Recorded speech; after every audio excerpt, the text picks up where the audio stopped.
नमस्कार, मैं हूं आरजू अंसारी और आप देख रहे हैं राष्ट्रीय जगत विजन न्यूज। राजधानी रायपुर में बीती रात एक बड़ा हादसा टल गया। रेलवे स्टेशन के पास सत्कार गली में एक केमिकल गोदाम में भीषण आग लग गई। ये गोदाम एक रिहायशी इमारत के अंदर चल रहा था और जब आग लगी तो केमिकल के डिब्बों में सिलसिलेवार धमाके होने लगे।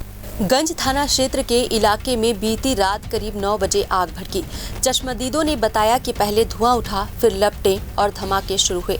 घटना की सूचना मिलते ही फायर ब्रिगेड की 3 गाड़ियां मौके पर पहुंची।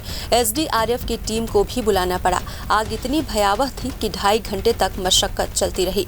यहां तक कि बुलडोजर से दीवारें तोड़कर दमकल कर्मी अंदर घुसे। गोदाम के मालिक संदीप वर्मा के मुताबिक ये लक्ष्मी केमिकल का छोटा गोदाम था, जबकि बड़ा गोदाम उरला में है। उन्होंने कहा, आग कैसे लगी उन्हें पता नहीं, लेकिन अंदर रखा सारा सामान और एक मालवाहक ऑटो जलकर खाक हो गया।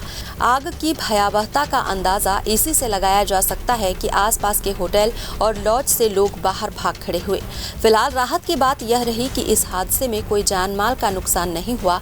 वहीं अब पुलिस इस बात की भी जांच करेगी कि इस रिहायशी इमारत में केमिकल का गोदाम चलाने की इजाजत किसने दी थी और गोदाम में रखे पदार्थों की प्रकृति क्या थी।